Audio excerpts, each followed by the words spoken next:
Bonjour à tous, vous êtes les bienvenus sur la chaîne Sème l'Humanité, une chaîne simple, honnête, positive et réaliste, qui se fera le plaisir d'apporter des solutions, une chaîne pour réhumaniser le monde, car notre priorité sera l'humain et la solidarité.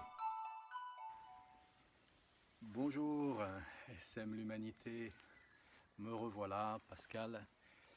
Je suis heureux de pouvoir vous parler aujourd'hui et j'aimerais parler de solutions puisque en ces temps nous parlons beaucoup en fait de l'après, de ce qui va se passer après, de comment on peut le concevoir, quelles solutions on va mettre en place. Et moi j'aimerais vous parler d'une solution que je mets en place depuis 30 ans, je vis comme ça depuis 30 ans maintenant. C'est un art de vivre pour moi. C'est d'une simplicité tellement qui coule de source que pouvoir vous l'expliquer, c'est beaucoup de bonheur, c'est beaucoup de joie de pouvoir le transmettre là maintenant par cette chaîne, par ce biais de YouTube. Comme je vous le disais, ça fait 30 ans que je l'utilise. Je suis auteur, je suis poète. J'ai été édité dans la dernière anthologie poétique du XXe siècle. J'ai écrit un livre psychographié que j'ai édité en 2003. Je faisais beaucoup de conférences. J'ai reçu beaucoup de personnes en entretien. Je reçois aussi, encore maintenant. Et dans tout ce travail de guérisseur, d'une manière totalement naturelle, qui est un principe totalement naturel à l'être humain, j'ai vécu et j'ai développé cet art de vivre qui permet de pouvoir être en communication et en communion avec tout ce qui m'entoure, avec vous, avec le monde entier, avec toutes les personnes que je peux côtoyer d'ailleurs, puisque c'est ça le monde entier, c'est toutes les personnes que vous côtoyez, que vous rencontrez, même celles avec qui vous n'avez qu'un simple sourire. Et l'art de vivre, c'est très simple en fait, c'est un ensemble de pratiques qui vont permettre de te respecter, qui vont permettre d'explorer ta nature intérieure, ton monde intérieur bien entendu, puisque ta nature intérieure elle fait partie d'un monde intérieur. Donc c'est connaître tout ça, connaître ce que tu es, sortir de ton moi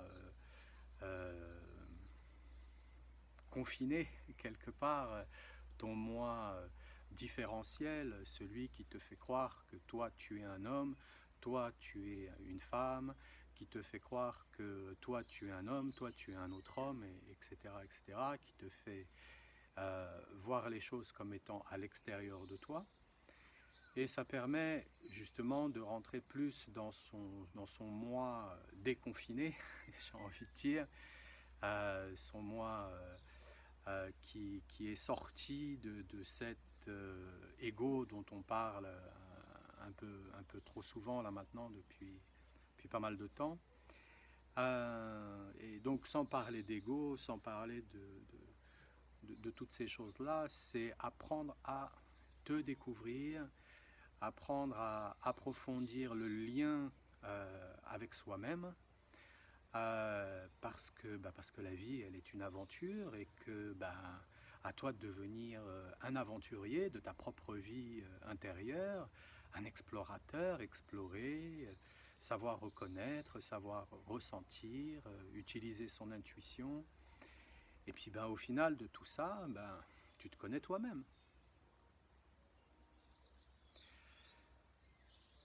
Alors j'ai envie de vous poser une question.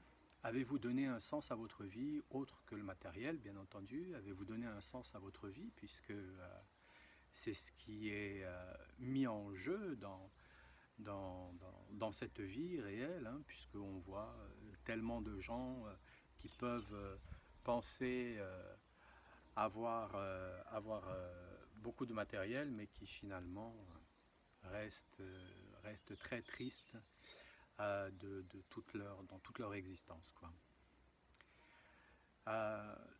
Le point important de l'art de vivre, c'est savoir transmuter ses émotions. Alors, d'où est-ce qu'elles viennent, ces émotions? Bien, la base de toutes vos émotions, tout ce que vous vivez aujourd'hui, tout ce que vous aimez, que vous n'aimez pas, la base, c'est votre petite enfance. La base, elle est là, elle est très concrète. Soit vous avez vécu de jolies émotions et de cette manière-là, toute votre vie, vous recherchez à revivre ces mêmes références, soit vous avez vécu des émotions plus tragiques et à ce moment-là, lorsque vous les rencontrez à l'extérieur par le biais d'une personne qui va vous dire quelque chose et vous allez vous mettre dans une réaction, bien, elle va vous permettre de toucher cette émotion, mais ce n'est pas la personne qui vient vous en parler qui est responsable de cette émotion, c'est vous qui avez cette émotion et cette personne, finalement, elle n'est là que pour pointer du doigt, elle est un révélateur de ce que vous avez en vous et ce qui vous tracasse encore aujourd'hui. Donc, dans ces émotions, ben, vous avez les émotions négatives, hein, donc, comme je vous parlais, les émotions négatives, vous avez les peurs, vous avez les croyances et vous avez aussi les superstitions. Finalement, ces émotions négatives, ce sont des états de conscience.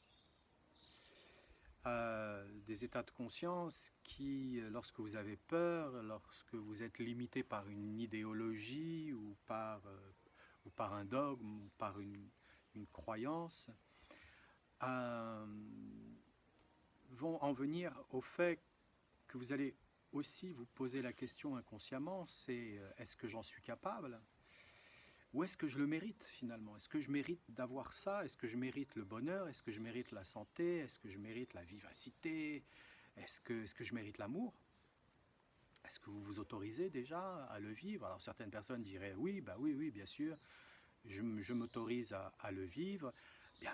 Bien, combien de situations amoureuses vous avez pu emmener à son apogée et ensuite de son apogée le dépasser pour aller vers quelque chose de plus grand que cet amour typiquement humain, entre guillemets.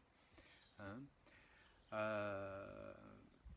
Je pourrais aussi parler tout aussi bien de cet état inconscient qui est la colère, la tristesse ou les traumatismes, mais je n'ai pas tellement envie de faire le sujet là-dessus qui mériterait du temps, beaucoup de temps, et puis finalement c'est quelque chose qui est assez personnel à chacun, bien entendu, et qui doit être compris par soi-même avec l'aide d'une autre personne. Donc les émotions, elles viennent toutes du passé. Toute la base de vos émotions, ce que vous vivez aujourd'hui, peu importe l'âge que vous avez, elles viennent toute la base même, elles viennent du passé. Comment vous avez vécu, comment vous avez réceptionné ces émotions-là. En fait, ces émotions, ce ne sont que des illusions. C'est une illusion d'optique. Ces émotions, elles sont là en vérité pour vous guider à lâcher prise, à reconnaître qu'aujourd'hui, vous n'avez plus l'âge où vous avez vécu le traumatisme. Vous n'êtes plus dans l'année où vous avez vécu le traumatisme, dans la période où vous avez vécu cette tristesse aussi, ou cette colère. Donc elle est une guidance qui va vous permettre tout simplement de lâcher prise à travers ça pour qu'elle ne soit plus de votre réalité, elle ne soit plus de votre quotidien, puisqu'elle est handicapante, hein, c'est une émotion handicapante, l'émotion négative, qu'elle soit inconsciente ou pas. C'est une émotion très handicapante.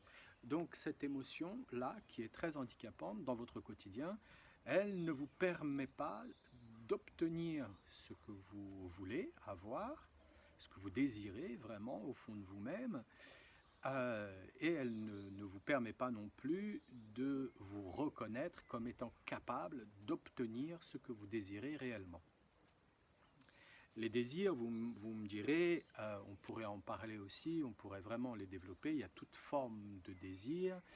Il y a les désirs qui sont vraiment reliés à vos besoins, et il y a les désirs qui ne sont que illusoires, éphémères, juste pour venir combler justement un état inconscient négatif qui viendrait vous permettre de vous sentir plus à l'aise, et que finalement, quand vous perdez cette chose-là, vous êtes vraiment vous-même, et donc vous perdez cette facilité à être simple.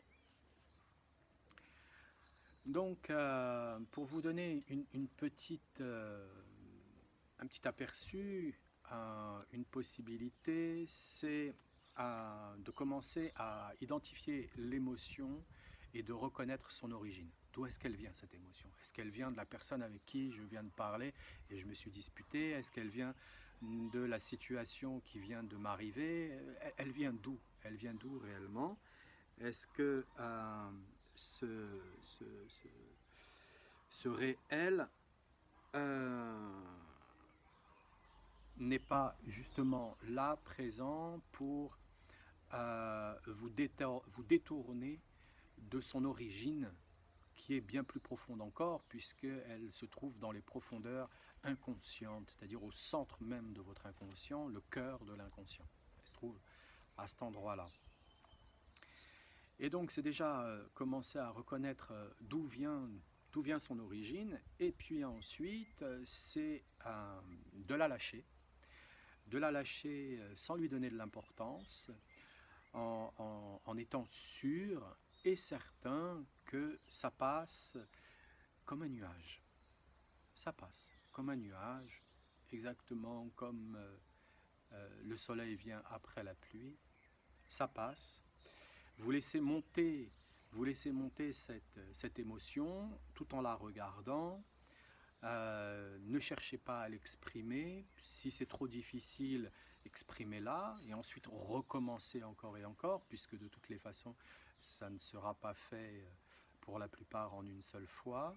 Il faudra recommencer pour vraiment la regarder comme un nuage passé, comme un spectateur qui regarde un film, tout simplement, qui écoute une personne parler, tout simplement. Et puis, à la fin, lorsque vous savez suffisamment la laisser passer, eh bien, votre désir qui se cache derrière, parce que vous n'allez pas rentrer dans une aventure, dans une exploration avec vous-même, sans comprendre déjà le désir vrai que vous avez d'accomplir quelque chose qui vous tient véritablement à cœur dans votre vie.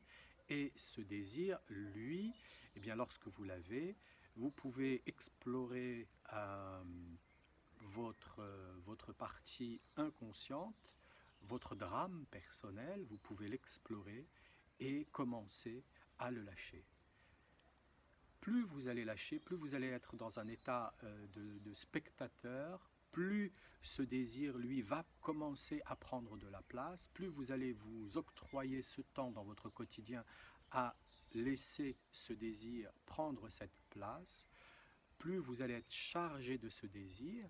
Et lorsque vous allez être chargé de ce désir, alors ça ne va pas être un désir farfelu qui va vous mettre dans une joie extravagante, où vous allez faire « Ah ouais, tout va bien, ouais, c'est super, ouais. » Non, non, pas du tout. C'est une joie qui est calme, c'est une joie qui est introvertie, c'est une joie qui vous apporte une tranquillité, c'est une joie qui vous apporte une sécurité, qui vous dit « c'est ça. C'est ça que je dois faire et pas autrement, c'est comme ça que je dois le faire et pas autrement. » Et ensuite, bien entendu, vous allez vous mettre au travail chaque jour, puisque nous sommes dans la matière, et que dans la matière, bien, si nous voulons faire venir un désir, par exemple, vous avez le désir de construire votre entreprise, eh bien, vous allez travailler tous les jours et chercher des informations pour aller trouver ce qui vous convient le mieux pour faire fonctionner et faire grandir votre entreprise. Sachez que cet art de vivre, elle peut être utilisée dans toutes les circonstances possibles, dans tous les moyens possibles, que vous soyez simplement une personne qui a été traumatisée par la vie, par les situations de la vie, les circonstances de la vie, soit parce que vous êtes une personne qui avait décidé de vous êtes un chercheur, vous êtes un scientifique, vous cherchez à trouver des réponses, soit parce que vous êtes une personne qui entreprenait et qui avait envie d'aller dans une entreprise et développer votre entreprise, soit tout simplement parce que vous êtes quelqu'un qui avait envie de faire de votre vie un art de vivre. C'est un processus où vous allez mieux utiliser vos émotions et les émotions que vous allez partager avec le monde. C'est une réharmonisation en fait. Lorsque vous avez une émotion, cette émotion, lorsqu'elle est négative, eh bien, elle est là pour vous réharmoniser, elle n'est pas là pour vous détruire. Bien souvent, comme on n'arrive pas à la contrôler, on pense qu'elle va nous détruire, mais en fait, elle est là pour nous réharmoniser. Elle est là pour nous dire, calme-toi, respire profondément, commence à penser à quelque chose qui te fait plaisir, donc à un désir, commence à réfléchir à quelque chose de mieux pour ta vie, pour ton futur, pour ton devenir, et ensuite, eh bien, laisse-le passer. Laisse couler. Les choses vont arriver parce que tu y mets beaucoup de travail sur toi-même. Et c'est pas du tout péjoratif le sens travail, j'ai entendu beaucoup de choses par rapport à ça, le sens du travail, non, c'est pas du tout péjoratif. Il faut savoir aussi séparer travail et argent, ce sont deux choses différentes. L'argent, c'est une énergie, vous en faites ce que vous voulez, négatif ou positif, vous en faites ce que vous voulez. Le travail, c'est pour acquérir une certaine confiance en soi, c'est pour acquérir une fierté en soi et pouvoir ensuite donner de soi-même lorsque on vous demande un travail, tout simplement.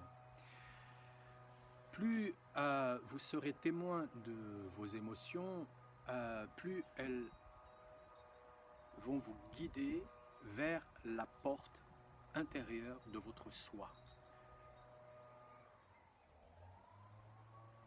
Et là, je marque un temps exprès parce que elle guide à l'intérieur de votre soi. Elle est ce tapis volant, cette émotion, elle est ce tapis volant, elle est ce cours d'eau, elle est cette feuille au vent, elle est ce lâcher-prise que beaucoup de personnes cherchent sans comprendre, elle est cet instant présent que beaucoup de personnes cherchent à comprendre aussi.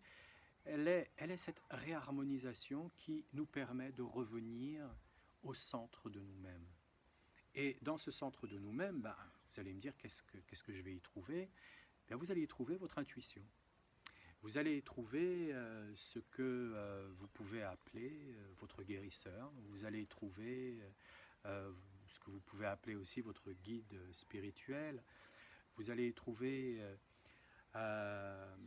une façon d'interpréter la vie qui ne sera plus d'une manière séparée des situations, mais qui fera en sorte que vous sachiez vraiment si vous êtes prêt ou pas pour aller vers cet accomplissement que vous avez choisi. Donc dans le fond,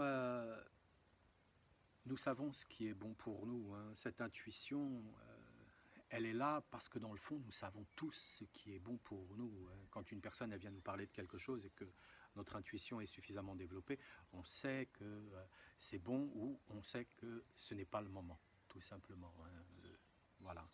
Il faut savoir aussi dialoguer avec son intuition parce que beaucoup de personnes rentrent en contact avec cette intuition et finalement, Ils ne dialoguent pas, ils pensent que ça y est, ils ont l'intuition, alors ça y est, hurrah, eureka, j'ai trouvé. Et finalement, ils ne posent pas de questions. Pourquoi est-ce que c'est ça? Pourquoi oui? Pourquoi non? Et si vous n'avez pas de questions, demandez quelle est la question? Quelle est la question à votre intuition? Votre intuition va vous répondre. Donc l'art de vivre est vraiment là pour être en contact avec soi-même, pour mieux s'apprendre, pour mieux dialoguer avec soi. Et plus vous allez dialoguer avec vous-même, plus vous allez être en contact avec vous-même, mieux vous dialoguerez avec les autres personnes.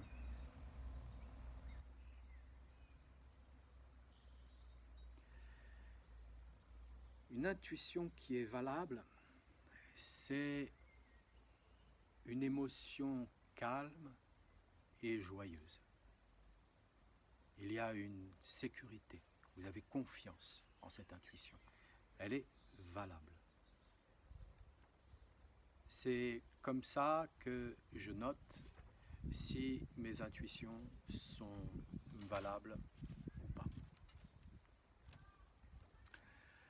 Donc au final, avec cet art de vivre, au final, eh bien, vous cesserez de lutter contre vous.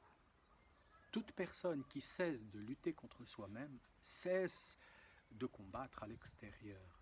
Toute personne qui cesse de lutter contre soi-même cesse d'avoir une vie quotidienne de lutte. Réfléchissez-y. Les qualités humaines sont le résultat d'une construction intérieure. Elles ne viennent pas comme ça. C'est pas juste un don. Si Mozart n'était pas venu s'incarner avec un père qui était déjà musicien et plus encore, s'il ne lui avait pas donné l'envie et le désir de jouer du clavecin, il ne serait jamais devenu Mozart. On n'aurait même jamais entendu parler de lui.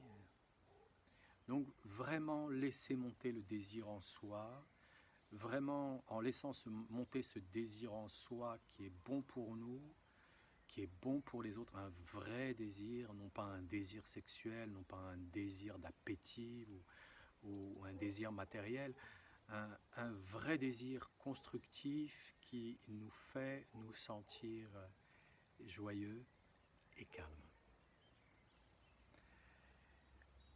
C'est de cette manière-là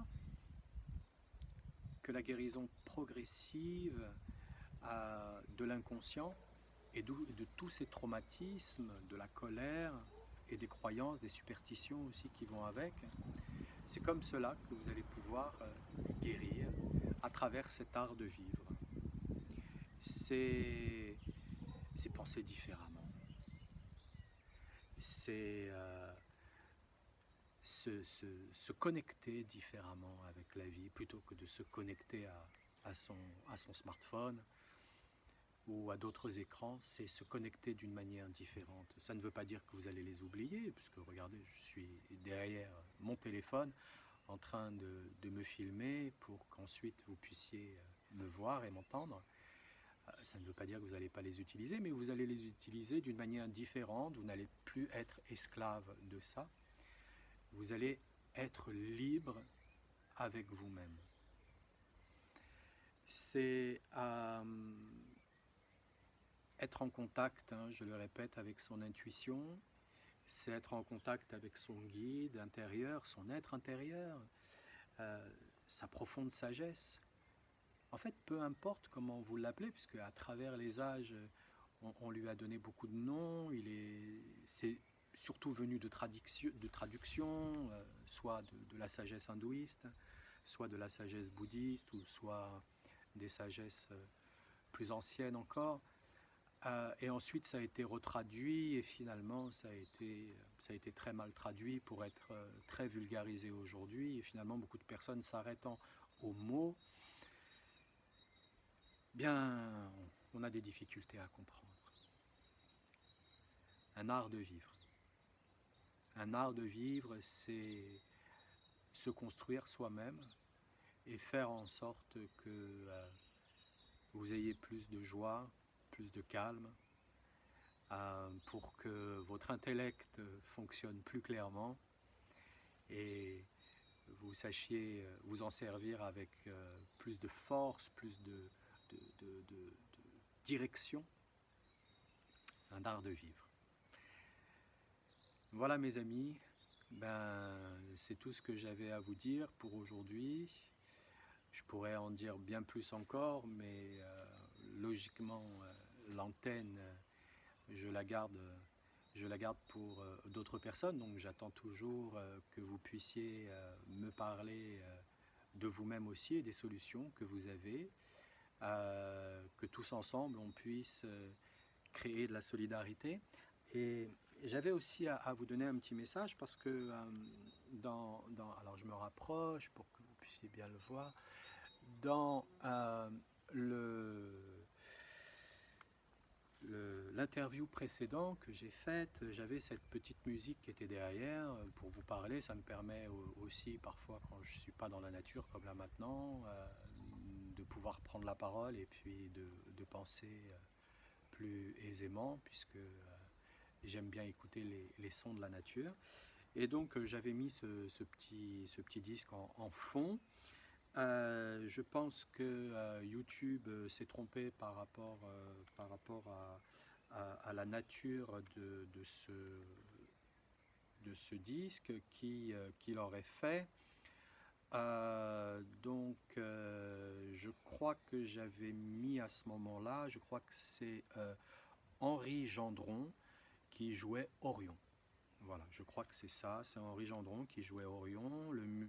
Le disque s'appelle Nature, tout simplement. C'est une musique de relaxation. Voilà, ça se trouve partout. Hein. Voilà ce que j'avais à vous dire. Je vous souhaite plein de bonnes choses. Et puis, à très bientôt sur la chaîne Scène l'Humanité.